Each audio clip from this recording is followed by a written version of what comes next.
I'm John Rodgers from Cuyahoga Falls, and today we're going to go out into the land of Red Rock and Whispering Spirit. The picture that you're looking at is Monument Valley, a Navajo tribal park. Come with me to a different land, to a land that is harsh and dry and beautiful, to a land that demands much of its people, to a land that means everything to its people. Come with me to a land of red rock and whispering spirit. From the banks of the Rio Grande in New Mexico to the top of the Hopi Mesas and on to the far-flung reaches of the Navajo Nation in Arizona and New Mexico. Come, let us catch a glimpse into the world of these people of the red rock.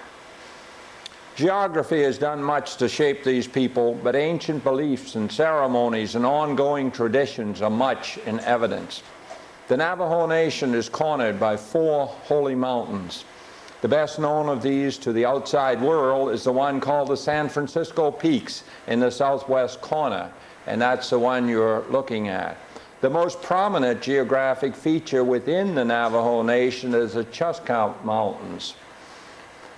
The San Francisco Peaks are also holy to the Hopis, who still gather soil there for certain ceremonies, and to the Zunis, who have Kachina spirits who live there. The Hopi Reservation, their beloved mesa tops, and also some lower areas lie within the boundaries of the Navajo Nation. The Hopis also claim use of areas north of their mesa tops as eagle gathering grounds. The golden eagle is still used in ceremonies. Surrounding the Hopis is a joint use. The government says it's joint use. They say it's actually disputed area, claimed by both the Hopi and the Navajo. Restrictions on picture taken in the pueblos along the Rio Grande, and yes, they do pronounce it Rio Grande there, but restrictions on picture taken means that you'll have to set your imagination in motion. For all I'll be able to give you are word pictures. You can go where I took these pictures to the Pueblo Center in Albuquerque, and you are allowed to photograph. But the experience is every bit as real as the ones I have been privileged to record on film. None of the streets, walkways, or the plaza is paved. Then picture the plaza of the village with all of its inhabitants and more in it. On feast days, many who no longer live in the Pueblo return to take part in the dances and the ceremonies of the day. The drumbeat never stops. The dancing is done in shifts of 2 to 3 hours. If the plaza is dry, then dust is stirred up, but the beat of the drum goes on.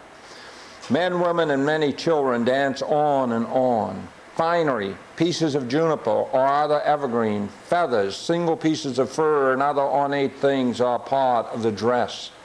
Women dance barefooted while men wear thin moccasins, and the food in the homes is plentiful and good, and you are an honored guest, and the dancing will go on until dusk. This picture was taken by a photographer named Joel Mara in the one of the Hopi Mesa tops, I should say. But that was back before 1911. That's when they stopped photography in the Hopi land.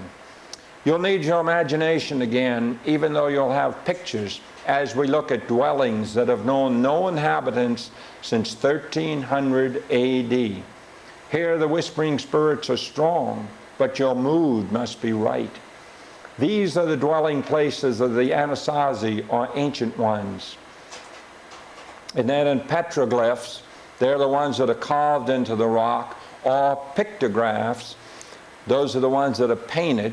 We can still hear, but more faintly, the whispering spirit. And those whispering spirits come through as you watch the dancing and hear the music at feast day or other ceremonies, or even at a powwow like you're looking at. Even the Hopi women diligently preparing the pika bread for a ceremony seems to invoke the spirit. You'll be able to see the joy in the faces of an extended family of Navajo Indians as our Futures for Children group eats Mother's Day dinner with them.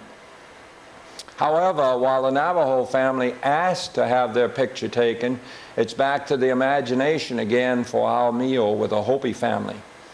Enjoy with our Futures group the program of dances, complete with the drum of the Crystal Boarding School.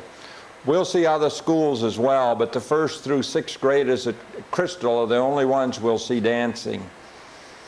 You'll hear a song of the Earth Spirit as you view the majestic formations of the Navajo Tribal Park called Monument Valley.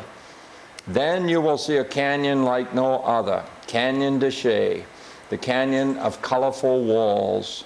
Besides its beauty, you'll hear of some sadness, and you're certain to hear once again those whispering spirits.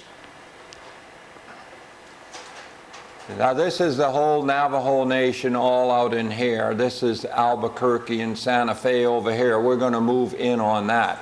And what I want you to see is the Four Corners country. Remember, that is nothing to do with geography. That is just a political thing. And this whole outline here is the Navajo Nation, but right in here is the Hopi Nation, right in the middle, and I haven't really put in the disputed area. So we're in Albuquerque now. We're not going to spend too much time there, but we'll spend a little looking from the Sandia Peaks. Now, if you want to buy silver and turquoise, wait until you get to Santa Fe. You get much more of a selection, and it's really controlled up there as to authenticity. Here's the old church there at the old town of Albuquerque. They've done a beautiful job with the Museum of Natural History there as well. And then if you're up on the edge towards the Sandia Mountains, you can look out as the sun goes down, the lights come on in Albuquerque. And this is Tony. Tony is a Tiwa Indian from a tiny little pueblo called Isleta. And he'll introduce us to the first whispering spirit in the form of petroglyphs. And this is just outside of Albuquerque. Tony was the guide on the Mesa Point Trail at Petroglyph Park. And these petroglyphs were etched between 1100 and 1600 AD. And then I mentioned before the Pueblo Cultural Center at Albuquerque, where you can actually watch the dances. The dances are usually young people, but the people who are beating the drums are elders of the tribe, so to speak. There's some of the murals that are around there. These are some from Zuni. Those are some of the Zuni Kachina spirits. And these are the people who are beating the drums for those young people that are dancing. I'm not sure, but I think that represents Acoma, one of the older of the pueblos. Still a mural. And here are the young people coming in off the soil. See, now in this case, they're wearing thin moccasins, but you notice where they were dancing is all soil. They don't even dance on the grass. They dance on the soil for that connection with Mother Earth. And this pottery represents who rules the roost. The grandmother rules the roost out there. And if a wife wants to divorce her husband, she simply puts his saddle outside the hogan or howan, and when he comes home, he picks it up and leaves, and that's it. Some of the pottery in the museum there at the Cultural Center.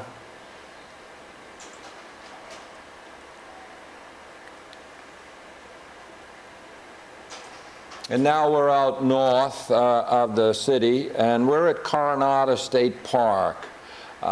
This is a preservation of an old village, an old pueblo, and this is what the countryside looks like. Notice not too much in the way of trees, although there are trees on the far side of the Rio Grande here. Those are the Sandia Peaks behind there. Those are the ones where I took the picture of the lights of Albuquerque. And this is, I've forgotten his first name, but his last name is Santos. He is from Zaire, and he's talking to our group. We're at Coronado State Park still, and all of these people have one or more children, Indian children, that they sponsor to keep that child in school. We'll talk a little bit more about that. And here's some of the ruins, and that is the Rio Grande flowing out there. Now, a lot of the kivers, which are ceremonial rooms, were not covered this well. A lot of them just beams put over, which were tree trunks, and just brush over. And then the ceremonies were held. But we actually got to go down in this one, which is unusual. This is one of our drivers. We were in little vans on a Futures for Children tour. And here's a little of the artwork down there, the bald eagle, the arrow representing lightning, and coming down representing water, because that's a fish in it. And don't ask me what it all means, I'm not sure. I took this picture long years ago before I was told that, hey, you're not supposed to be taking pictures of these places. And this is the Zaire Pueblo. I even put the telephoto on and went in a little closer. So I had 3 pictures from way back then. Now we've moved over with a very dark picture to Bandelier. Bandelier is a national monument, so this is part of the National Park Service. These are the openings of the cliffs where some of the people lived.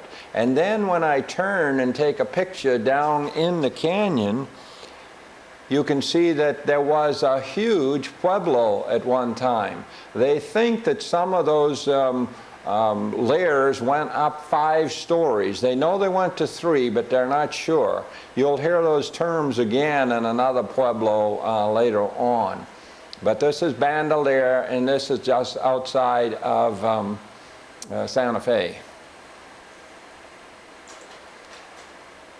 And this was the first place that I had ever seen an Indian ruin. The circular place on the right-hand side there is a kiva, one of those ceremonial rooms. And up in the cliffs there, you can see some of the openings where others in the tribe lived. Then moving over to Taos, we're still in New Mexico. Taos is sort of an art colony, but out from Taos is Taos Pueblo. This pueblo has been continuously occupied since the 1300s, and there are still people living there today. This is the little chapel, and they ask that you not take pictures in that chapel, so you won't see any there. Here's the old church and the graveyard. It was sort of a wall around parts of it. This is what you see in the right-hand corner there. The rounded objects that you see there, those are ovens. And a lady is going up the first ladder to visit a neighbor somewhere up in the Pueblo. I actually got bread and I believe cookies that were cooked in this oven. I'm not sure how the temperature control works, but the bread was good and the cookies were good. Bread was still hot, as a matter of fact. Now, I don't know how those people in the hotel business like it, but these out here with the brush on top of it, that's called a Ramada. And doesn't look exactly like the Ramada Inn, but this has history in its favor. And then south of the little town of Taos is this church, which has the heaviest walls that I've ever seen in any, well, almost in any building. They're pretty heavy. Going up in northern New Mexico to the Aztec ruins, this also is in the National Park Service. It's a national monument, and they're still uncovering parts of it, but you can see a good layout of how things were. And if you look here, the difference between this brickwork or this stonework and this work, this is work that is out of Chaco Canyon in New Mexico. This is the type of work that you will find at the Mesa Verde in Colorado. And then if you look down in this kiver, see, boughs would have been put across here, and then brush on top of the boughs. A fire would have been set in here, and this little opening right here is called the Sipapu. The Sipapu is the ceremonial connection with the underworld. Now, the underworld has a completely different connotation than what we normally use. The underworld is good in their way of thinking, and the connection with the Sipapu is a very important link for them. Remember I said to hold your money until you got up to Santa Fe if you wanted to buy silver and turquoise. This is all controlled. If you do not have authentic stuff, or if you try and pull any fast ones, you're gonna do some horse trading, but if you try anything out of the ordinary, you lose your space and you don't get it back. So you can be fairly confident when you're bargaining along here. And that's where that all took place.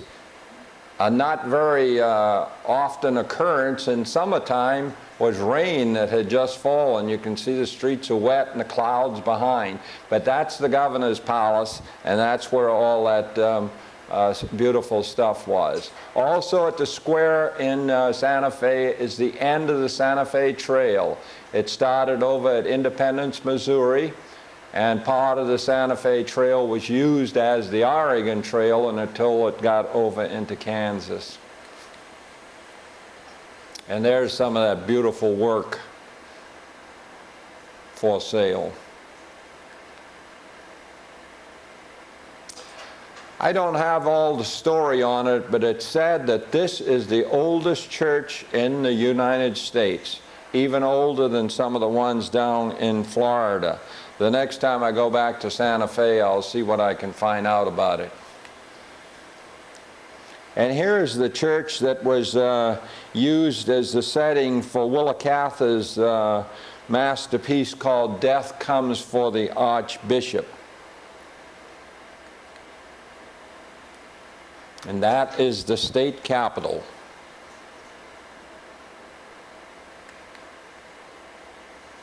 This man is Alan Hauser. Alan was an Apache sculptor.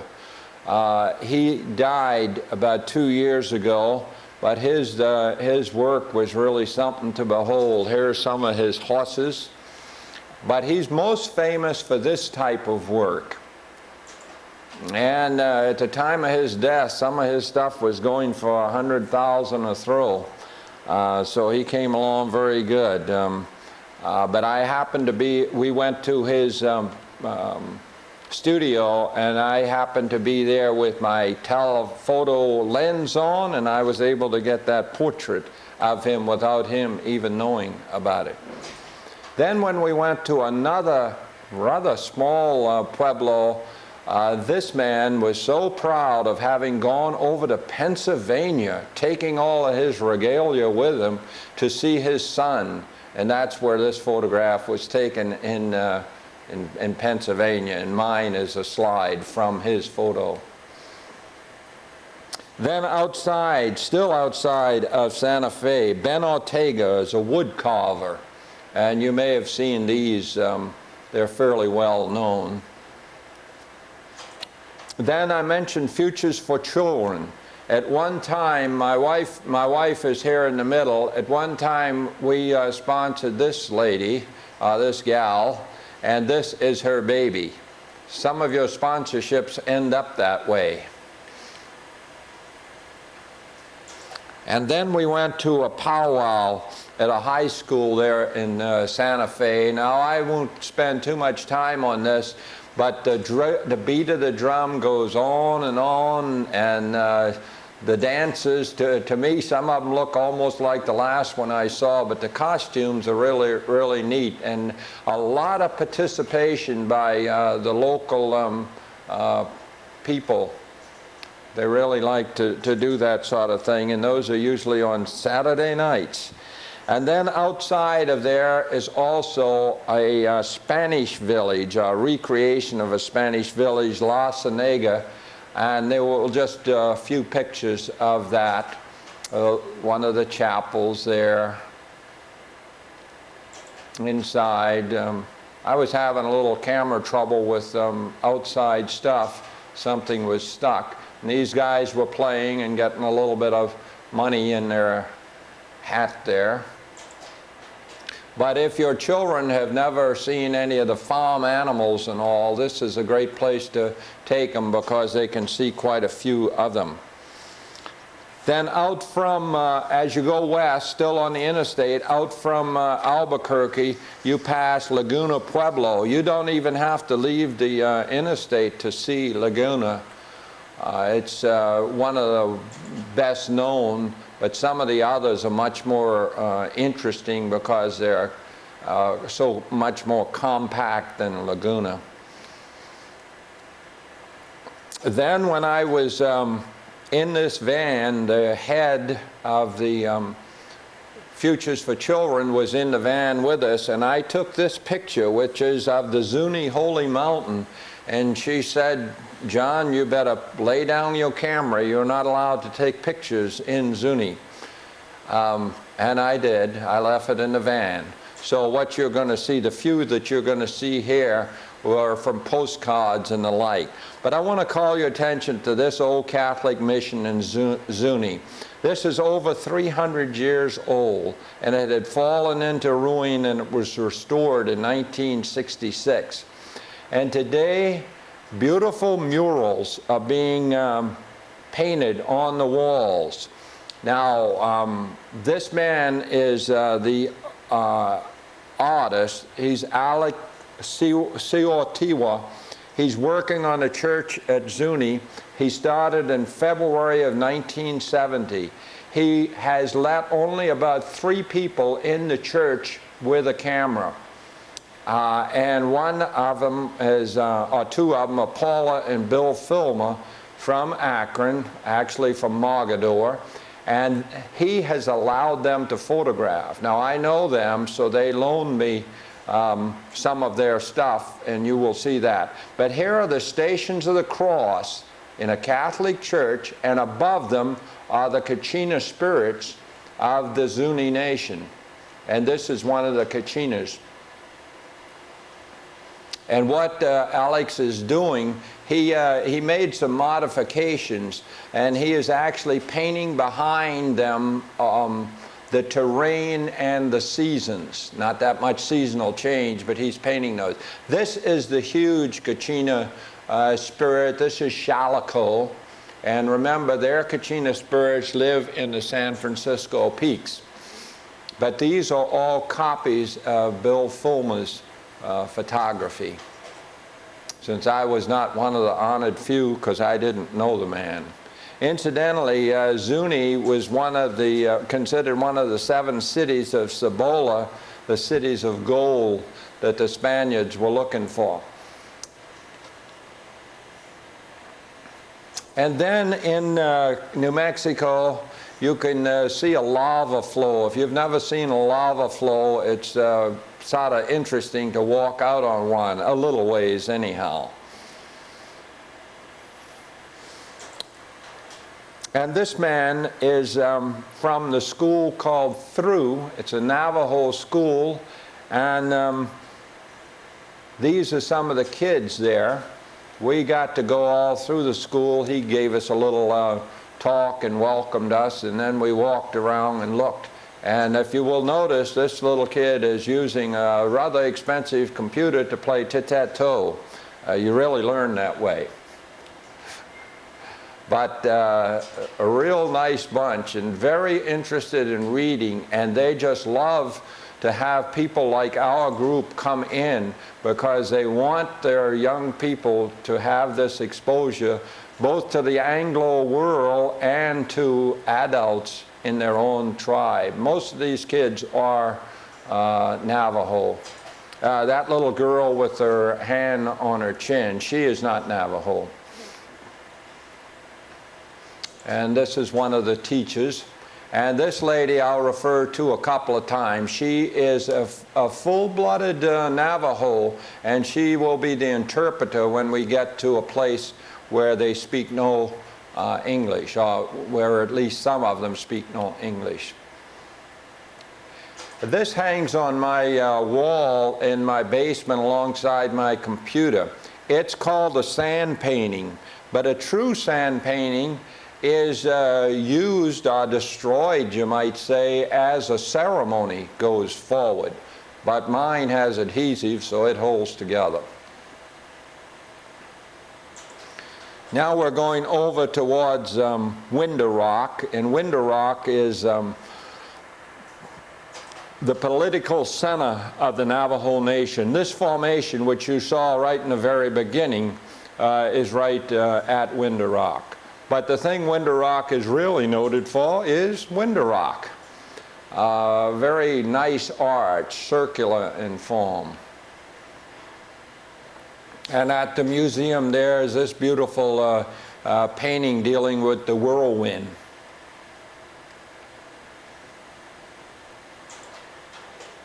Some of the nicest clouds out in this country. Now, sitting on the fence there, I will refer to this man from time to time. He's full-blooded Navajo. He's Slinky. This man is Ralph, and Ralph is Hopi. I am not sure whether Ralph is full-blooded Hopi.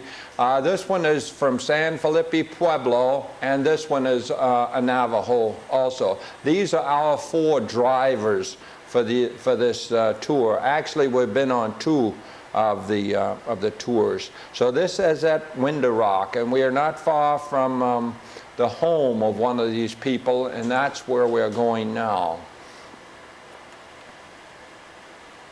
Now the lady here is Ruth Frazier, and Ruth is the head of the Futures for Children. She's the president of the Futures for Children, and that is the daughter, that is the Navajo daughter of the people that live here.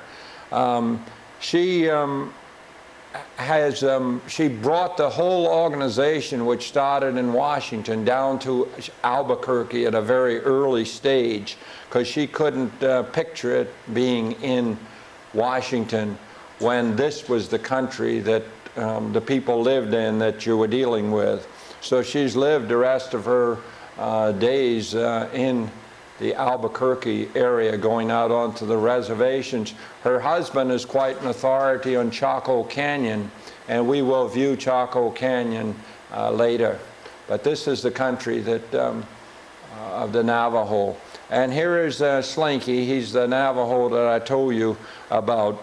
Now, Slinky has a problem. Slinky is a full-blooded Navajo. He went to, not Korea, he went to Vietnam. When he came back, he was having problems. So they did a ceremony, a 3 days and 3 nights ceremony for Slinky to cleanse him and get him back into the tribe. And it worked. Slinky has another problem, though. He talks about, he is a supervisor on, for one of the companies that's mining coal on the Black Mesa in Arizona. And he says he would have an awful time with himself if his company was not doing a good job of reclamation. Because here he is, a full-blooded Navajo, being a party to tearing up my Mother Earth, in his words. See, they own many things, but one of the things that they don't see how you can own is the land. Now the job here was to find the sheep. There's a lot of sheep here. Here's a few of them here and a few of them here. I don't know, there were probably 35 sheep in that picture, but I'm not going to leave it there long enough for you to count them. And we have gone on to Hubbell's trading post. This was an old trading post where mostly Navajo would bring in their stock, be they goats or anything of that nature, and set a price or something, and they would arrive at a value for them, and then the person would sell them to other people. Here's the entrance there, right over the entrance door. And here are some of the area where they would bring their goats or sheep, mainly those two things. And later probably handicrafts and tapestry and stuff. And right there, see, this is part of the National Park Service also. It's not a national monument or anything like that. But this lady, a Navajo, from time to time takes her turn at the loom. And they are doing this rug. Now, they do not have anything written down. It is all in your head, and you just bring in the right colors at the right time for where you want them. My wife thought she was going to take one of these home. This is hot red pepper. But when she found they wanted $60 to $70 for it, and she would also have to handle it to get it home, she decided against it, and I just took the picture. And then I did not have the courage to ask how many dollars they wanted for this. This is a huge, I guess I would call it a blanket. All of this is handwork, and it must have really been expensive. Now, I mentioned that those Hopi pictures were taken back before 1911. Actually, the photographer was Joe Morrow, and he took the pictures between 1904 and 06.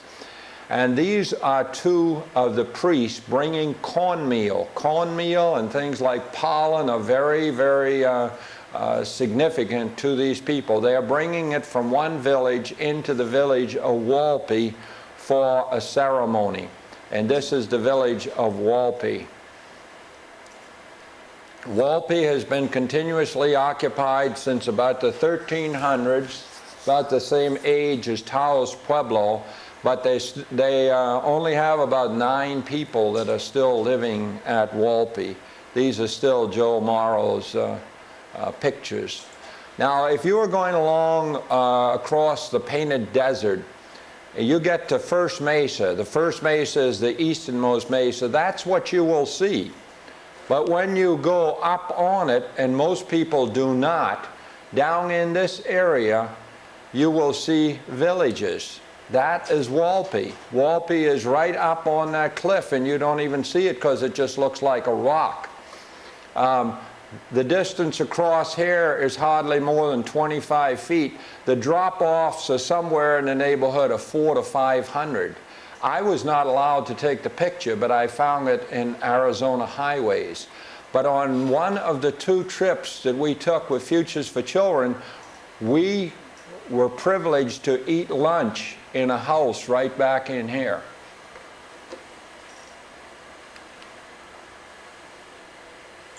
Now, if you're going across the Painted Desert, you're on that road. And here's Walpi out here, here's another village here. Today you can drive up there and they stop you right in this area, and then somebody guides you and they take you right on down to here, but they will not let you go out to Walpi anymore. They consider Walpi sacred. I mentioned in the early statements about the woman doing picker bread. And she does it out of blue cornmeal, and that is a hot rock, and she puts it on there with her bare hands and cooks it. It cooks in layers. Fairly tasty. She gave us some that had broken to eat. She is making it for a ceremony for that weekend. Here I was allowed to photograph. We were on Second Mesa now, the middle mesa. And they were doing a few things that they allowed tourists to photograph. He's making those belts, and she is making a basket of some sort.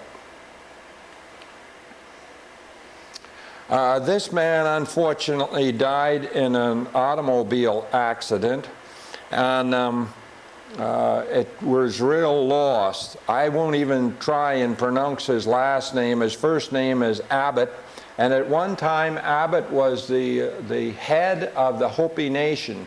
At the time I took my picture, I think he was about 4th or 5th in command. A group of us got to stay with him for about half a day, and it was just really fascinating to listen to all of the things that he told us about. I have noted down in my notes just one thing about the washing of hair with the root of the yucca, and especially at weddings. The bride and the groom wash each other's hair at weddings with the root of the yucca, and as a ceremony.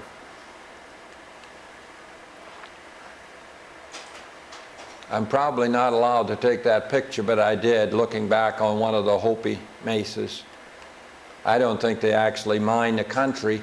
And this was the 300th anniversary of the Pueblo Revolt. And the word was being passed from that Taos Pueblo, which you saw, out to the Hopi mesas and down to Zuni and all the pueblos along the Rio Grande. And this man is doing the last run to take the word as a observance of that 300th anniversary. He's taken a word to the second mesa of the Hopis, and that's where all of the people were that morning. These boys will run a distance with him, but he will go on in alone.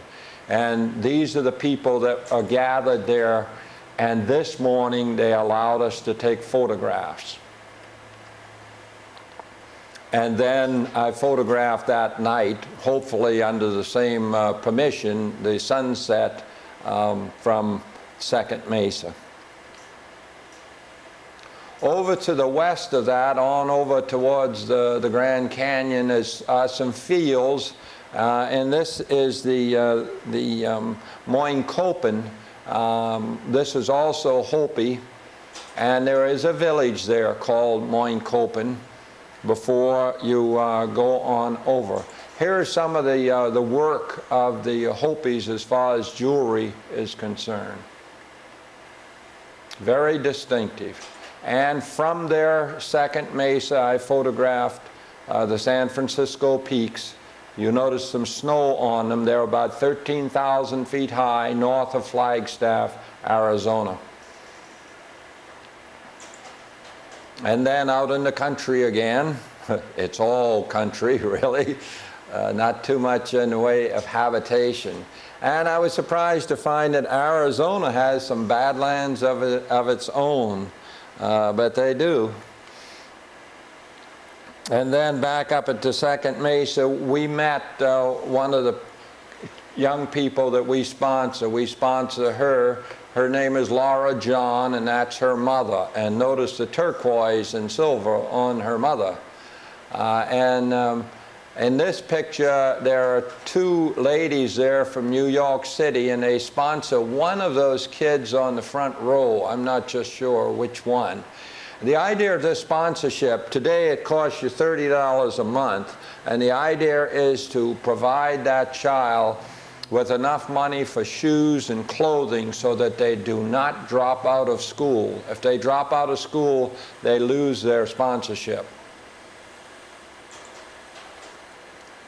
We're going to head up now towards Chianti, and this is a view, not a very good picture, but the only view I have. This is carrying a slurry pipe with coal off of the Black Mesa. And that's why I left it in the set. We're now at Navajo National Monument, and we're going to eat here. The drivers are going to do a fire, and we're going to eat hot dogs and stuff for lunch here. So we won't have an awful lot of time here. But back in that hollow in the middle of the picture is some of the ruins of Navajo National Monument. That's Beta Taken. And you saw this when I was talking about the Whispering Spurs early on. There's some of the ruins back in there. And these ruins were vacated, I think, by about 1300 AD. Dry, hot, rocky. And be sure you have shoes on. A lot of cactus. Now this is a volcanic neck.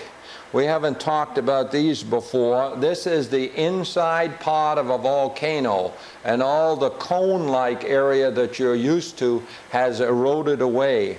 This is shiprock. This is the best known. This is just a rock outcropping here. Let's go on and we'll see shiprock again. This is shiprock from about 3 miles away with my telephoto. It gives its name also to a little Navajo town in northern New Mexico. And this is the Four Corners. If you stood on that little square there, you would be standing in Arizona this way, Utah that way, Colorado that way, and New Mexico that way by standing on that one little spot. And remember, it has nothing to do with geography. It has everything to do with man-made division lines. We come now to Monument Valley, and Monument Valley is a Navajo tribal park. You actually enter it from Utah, but most of it's down in Arizona. And if you see anything that you recognize from Western movies and stuff, you might have seen old John Wayne going down that road. He did quite a few movies here at Monument Valley. But it's a Navajo tribal park, and when you pay your money, you are paying it to the Navajo Nation. This is not national park system.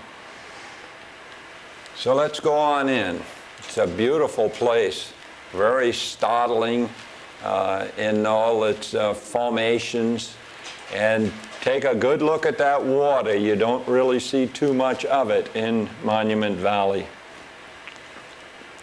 Now, I told you that you were going to hear something called from the origin legend of the Navajos. This is called Song of the Earth Spirit. I am the spirit within the earth. The feet of the earth are my feet. The legs of the earth are my legs. The bodily strength of the earth is my bodily strength. The thoughts of the earth are my thoughts. The voice of the earth is my voice. The feather of the earth is my feather. We'll come back to feathers later. All that belongs to the earth belongs to me. All that surrounds the earth surrounds me. I am the sacred words of the earth. It is lovely indeed. It is lovely indeed. This is Jimmy. I'm not sure what Jimmy's last name is, but Jimmy helped build this Hogan or Howan, as I now understand they call it. It's for his mother-in-law. It would have been built of juniper logs, not found in Monument Valley to any great extent. He told us they came from about 40 to 50 miles south. And then they put the mud on after that. But inside, his mother-in-law is Susie, and these are his children, her grandchildren. And Susie is doing a rug also, and a much more intricate one, but remember, nothing is written down. It's all in her mind. She just has to pull in the right thread at the right time. Then he had the kids go out under, I believe this is Moccasin Arch. We're still in Monument Valley. And if you have never seen tumbleweed before, there are not many tumbleweed in the picture, but this is a real classic picture to show tumbleweed. What would you guess was the name of that one? Eye of the Wind.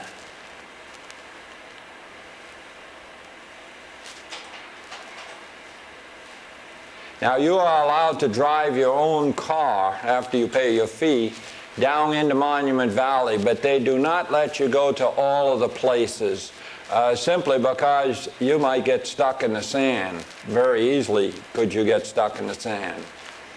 But you notice as we go through, goats and sheep are the main animals that they raise in Monument Valley, and that was a dog that helps herd them. Air of the Wind is this one. And so in your own car, you cannot get to these petroglyphs here. If you have only seen one petroglyph in your life, it probably is that one. That is probably the most photographed one, actually the most published one, I should say, in the world. But the arches in here are just spectacular, the rock formations, just a great place. You saw this guy before, and yes, he is a Navajo. He was paid money to go out on that point so we tourists could take his picture, but it was still nice, and it is authentic. The tall one there is called Totem Pole, I believe. There it is again. I'm looking straight up on this one, so I don't know whether you call that an arch or what you call it. And here's another one out in Monument Valley. And this lady does not have any kids with her, and she lives alone out there, and she you donate to these people, you know, they'll have something there that you can put some money in and so forth. And so she was showing us how she was doing her carpet or rug. But she has her dog, and she is so proud of that dog. Note the silver, all of that is sterling around her neck. And from her front yard, this is your view out over Monument Valley. And this formation sometimes is called the Three Sisters, but their joke, and you've probably heard this one before, is that faith is on one side and charity is on the other, and there's awfully little hope in between. But what a place, what a place. Then our Futures for Children group, we did not leave Monument Valley until after dark, and all of that is dirt road. But we had a steak roast out there. And at that steak roast, well, here are two of the people. This is the head of Futures for Children, and this is the second in command. That's Ruth, and this is Lois. And this guy down here just comes out to sing. He doesn't get paid, they just bring him out, and he just loves to sing to groups, especially out in Monument Valley. Here's Slinky, one of our drivers.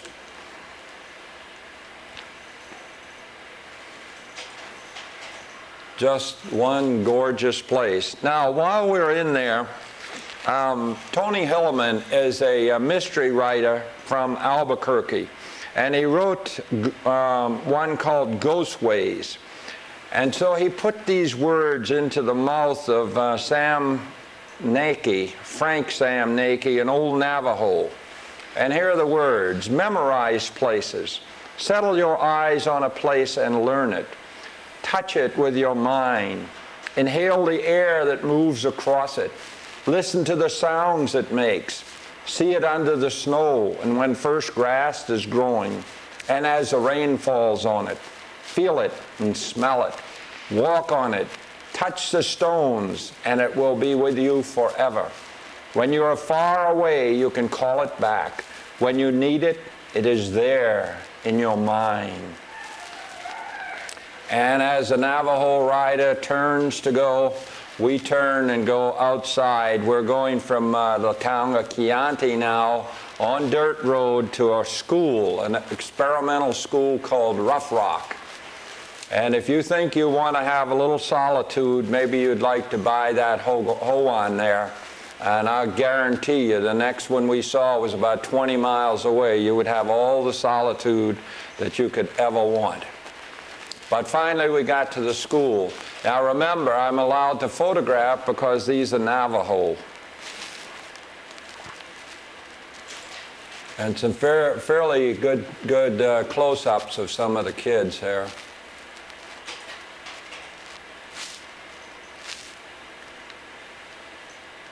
And again, they invited us right into the school because they want that exposure.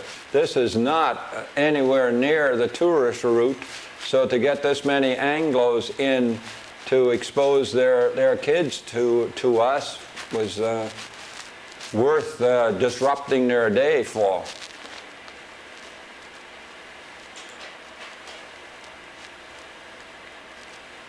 And then these two girls had my group, and they were taking us around. This is a tapestry illustrating one of their ceremonies having to do with a fire dance. Big tapestry, incidentally. And that's the school from a little distance off. Now, when I got home, I really wish this were an eagle feather, but I had to take a feather that I found at home. But I wanted to give you the words because I found them there at Rough Rock School. They were written by Paula Underwood Spencer, and they were posted right over one of the teachers' desks. This delicate strength, with the breath of an almost invisible wind, lifts eagles far beyond sight. And the Great Seal of the Navajo tribe, I took that in the Chinle chapter house. And this is the head, or was the head at that time, of the Chinle chapter house of the Navajo Nation. Now, we're not going into Canyon de Chelly at this time, but I'm going to show you a few things around Chinle. This is a hospital, a very modern hospital, but it has within it a kiva where a shaman or medicine man can come in, and they will bring a patient from his modern room into that kiva, and this person will perform one of the ancient ceremonies as part of the healing process. Now, this is getting to be an old picture by now, because this little girl whom we sponsored, this is my wife, and this is the little girl's mother. We sponsored her from the time she was in kindergarten until she graduated from high school. And this is her, I think this was the year she was graduating from high school. Now, it's hard to hold on to communications, and we've lost track of her. I understand she still lives in the Chinle area. Then down at Ganado, south of there, we went to another one of the powwows. And I won't spend much time on this. I'll just show you the color of the costuming and so forth, and the participation.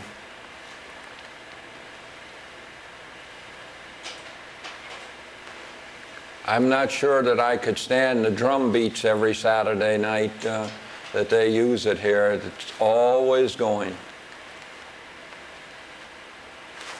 But we're out in the country now, and we're going to go to another school. And this is Pinion School, another 15 miles on dirt road. It's August, and so there are no kids in school. And we are going to eat supper or dinner or whatever you call it out at this Hoan served by these Navajo ladies. Note again the turquoise. I can't see any sterling, but the turquoise around their necks. And then while we were there, the goats came across. If you're not familiar with it, this plant right here is sagebrush, western sagebrush. And there are our drivers. This is a different year than the year you saw the drivers at Winter Rock.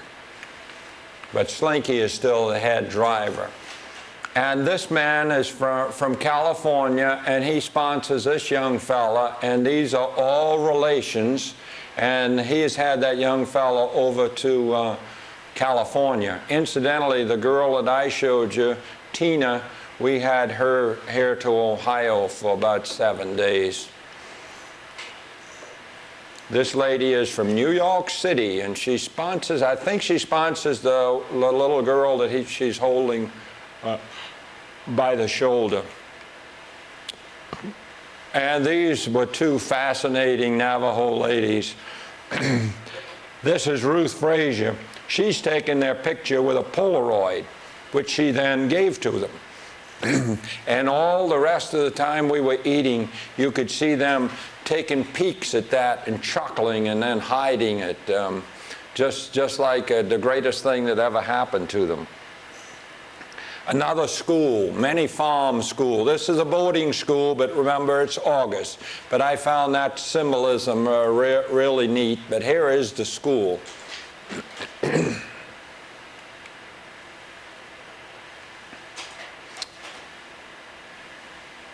And this is north of Chinle at Many Farm School. And then I mentioned Chaco Canyon. Now, when I first put this together, I had not been to Chaco Canyon, but it was so interesting that I thought I should put this in.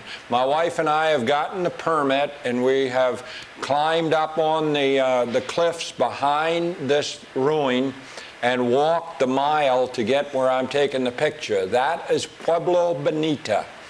Pueblo Bonita means beautiful village, and these were vacated by about 1100 AD. And in Chaco Canyon, which was set aside by Theodore Roosevelt as part of the National Park Service even before the Act came along, there are about 17 ruins in this canyon that he preserved at that time. Pueblo Bonita happens to be the biggest one. And if you notice, these are kivers. Those are those ceremonial rooms that I spoke about. And then a little bit more, you can see some more of the kivers. And now I'm down on the ground in Pueblo Bonita. And this is one of the huge kivers.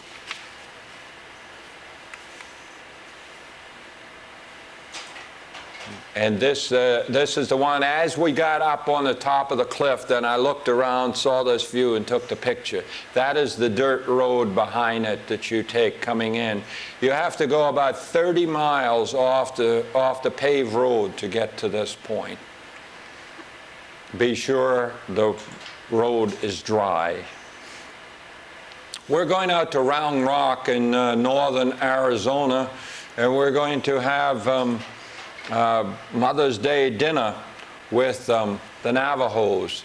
Now they have two double-decker Hawans put together with sort of a breezeway, an enclosed breezeway between them.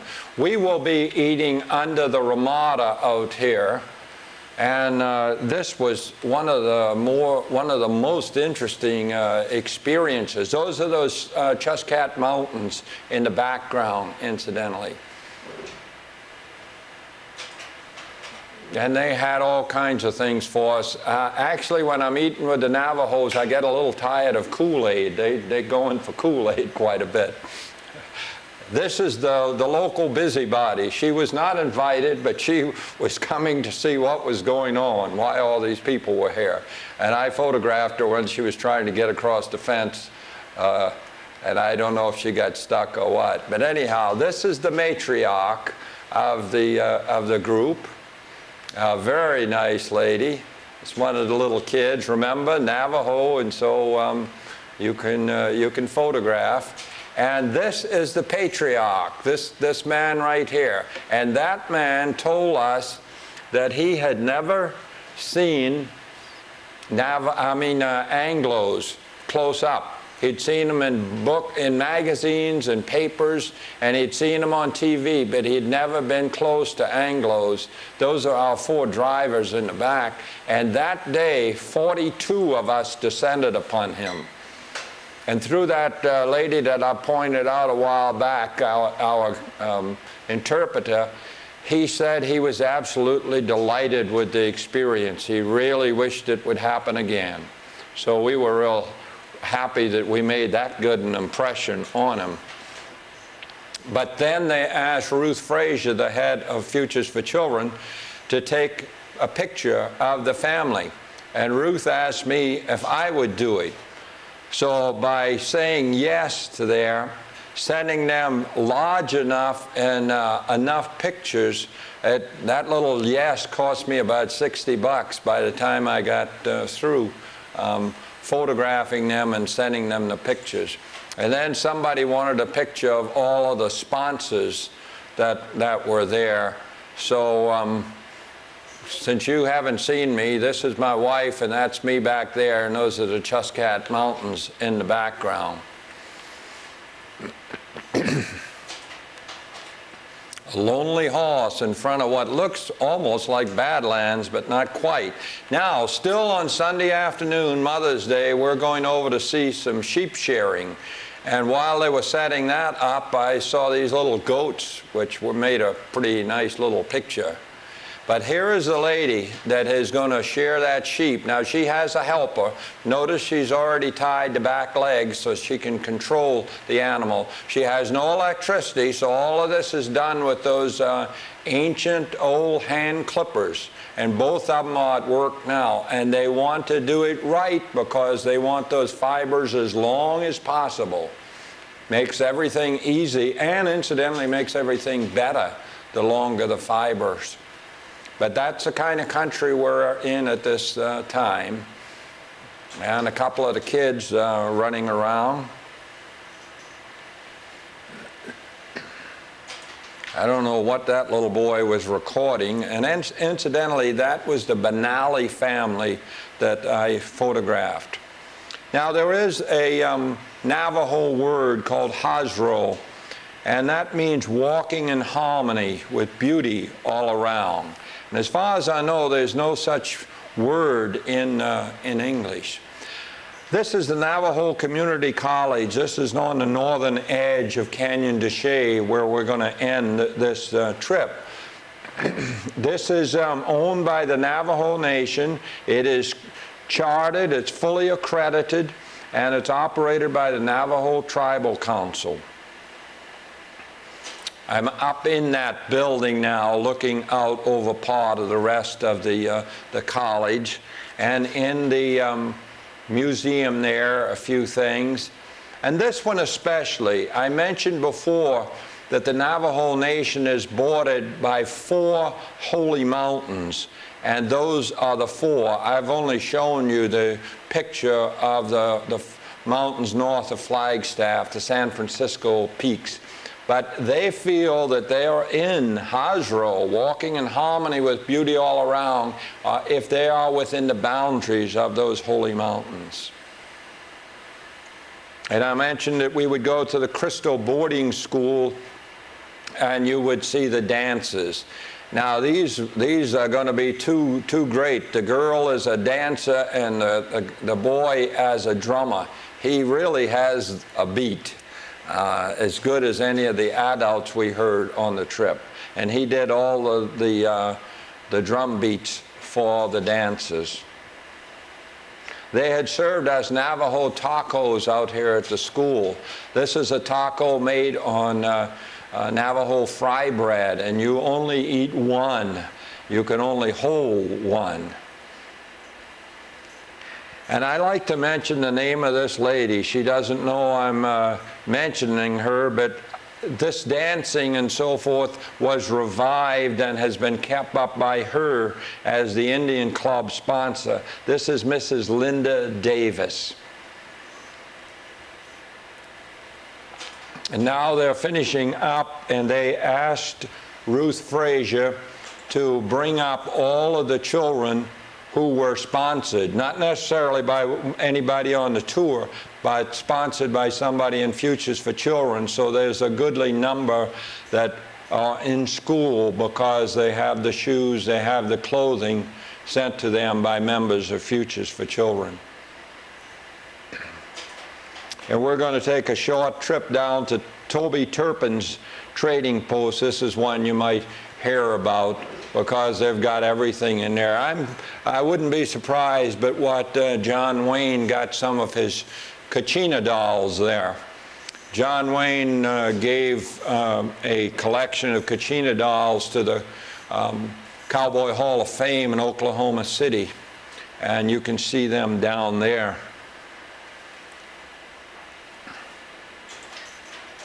I don't know how much money is involved there, but a few bucks. And now we're going to go back to Canyon de Chelly, and we're going to end the tour there, and then I have one last thing to end the show with. Thunderbird Lodge is at the mouth of Canyon de Chelly. Now these are pictographs. These are painted on, not carved in. This is called the Canyon of Colorful Walls. And around here on the top you'll find pinyon pine. Down in it you'll find some, and juniper. And down in it you'll find some juniper, but mostly cottonwood. And those are pictographs now. They are carved into the rock. Another thing that I mentioned, pollen. Pollen means to them life, productivity, peace, and prosperity. And there's one of the trucks like we went in on. And up in the wall of the canyon you can see some ruins.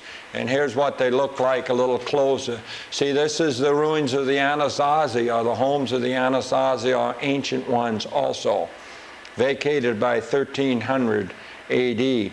Now remember, Chaco Canyon was vacated by 1100 AD. But these people all have a very strong feeling for plants and for wild animals. And I have listed here some of those different ceremonies. I mentioned the Ghost Way, but there's also the Night Chant, and the Wind Way, and the Mountaintop Way, and Night Way are some of the various ceremonies that are used in this part of the country. And you get your water anywhere you can. This is Chinle Wash. It has a fair amount of water in it at this time.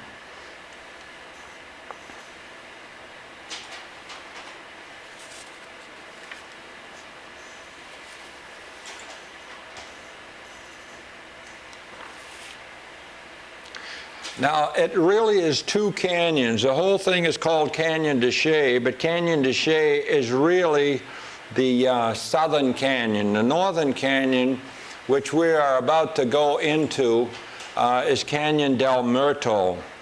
And Canyon del Muerto means the Canyon of Death. And you can see the Spanish were here by that time because the horse is there. And it was in this northern canyon, Standing Cow Ruin. Wonder how it got that name. In this northern canyon, Canyon del Muerto, the Spaniards killed Navajo women and children in Massacre Cave in 1805. But in 1864, Kit Carson, a Navajo, Kit Carson rounded up the Navajos who were his friends. When he put on that army uniform, something happened to Kit Carson, and he rounded up these people, killing a lot of what were his friends, and sending them, in effect, to a concentration camp on the New Mexico border with Texas. And it was many years later before they were allowed to come back. So I personally do not speak of Kit Carson in very favorable terms. We'll see that canyon a little bit from the top in just a few slides. But we're back over on the other side, down in the canyon, and those are the White House ruins in there. And that is desert varnish, is what it's called, the streaks of black coming down. And those two whitish homes there, pueblos, are where it got its name. The light green that you see on the sides framing it, that is the leaves of cottonwood. Now, this is the only place where you as an individual are allowed down. You park up on the top and you come down that switchback trail. Maybe you can't see it. Here's the switchback trail coming down, and you drop about 700 feet, and then you get your feet wet going across Chinley Wash in order to get over to those White House ruins. But you are allowed at one place. All the rest is Navajo land, and you must be with a Navajo or with a park ranger in order to be in the floor of the canyon. Canyon of colorful walls. And these are sort of interesting. These are petrified sand dunes.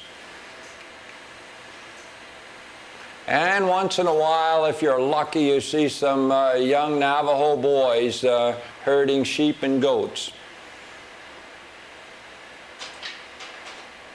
You don't see it too often, so even though the pictures weren't all that great, I had to salvage them because of what they were. And then I had 4 shots, I think, to take, and that was all the time, of this golden eagle with its shadow on the canyon walls in Canyon de Chelly. That was the only one from the whole tour group that got the picture.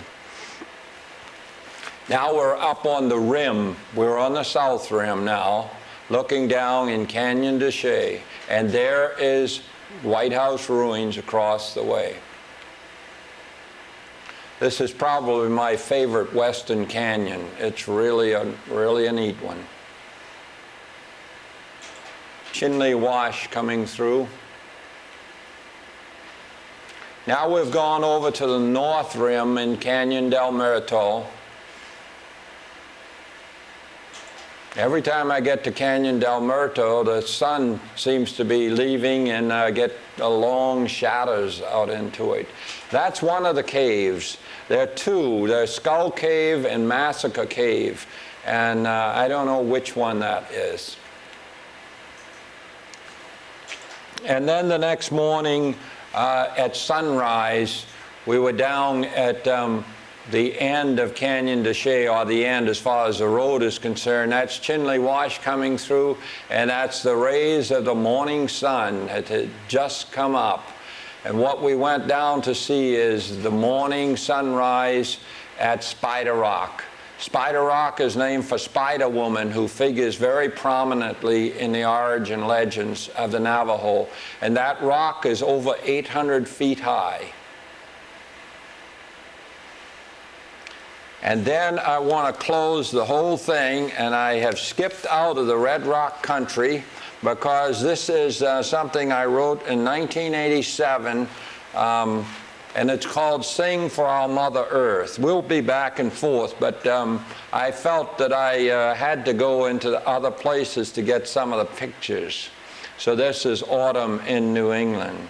Sing for the spirit of the earth, for the beauty of living things, for the forms and colors of rocks and stones, for the living waters that flow across the land, for the great waters that touch the shores.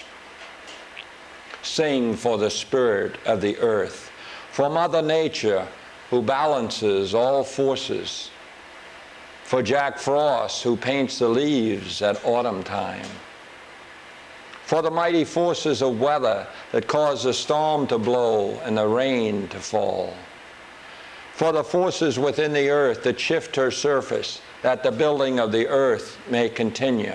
This is Minerva Springs in Yellowstone. Sing for the spirit of the earth, for the animals large and small that inhabit her, California coyote, for the plants large and small that clothe her, Joshua tree, for the rocks that provide her foundation, for mankind who know not the extent of their good fortune, and thus the cannons on the line at Shiloh.